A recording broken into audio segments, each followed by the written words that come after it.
అందరికీ నమస్కారం. శ్రీమాత్రే నమః.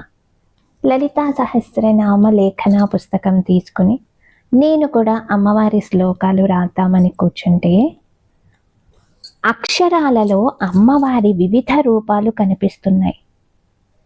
అక్కడి నుంచి అసలు రాయటం అనేది ముందుకు సాగట్లేదు. ఈరోజు ఏమైందంటే కామేశ్వర ప్రేమరత్నమణి ప్రతిపనస్తని. ఎంత అద్భుతమైన నామం కదా. కామేశ్వర ప్రేమరత్నమణి ప్రతిపనస్తని రాస్తుంటే నీ అక్షరంలో అమ్మవారు ఇలా దర్శనమిచ్చారు. స్వామివారు నిలబడి ఉన్నారు. అమ్మవారు వారి ఎదురుగా మోకాళ్ళ మీద కూర్చుని నమస్కారం చేస్తుంటే అమ్మవారి చీర కొంగు అలా అలా కదులుతోంది. నీ అక్షరం చూడండి ఎలా ఉంటుందో, అలా అమ్మవారి పమిట కొంగు కదులుతోంది. ఎంత అద్భుతంగా ఉందో ఆ దృశ్యము.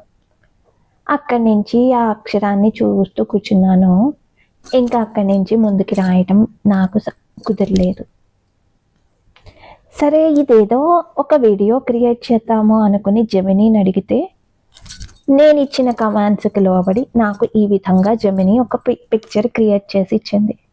అక్కడి నుంచి మెటాకి వెళ్ళి దీనిని వీడియోగా కన్వర్ట్ చేయమ్మా అంటే ఈ వీడియో ఇచ్చింది. ఇప్పుడు జెమినీ, మెటా ఈ రెండిటిని ఏమందాము? సర్వయంత్రాత్మిక. ఆలోచించండి. శ్రీమాత్రే నమః. శివాయ గురవే నమః. లోకా సమస్తా సుఖినో భవంతు.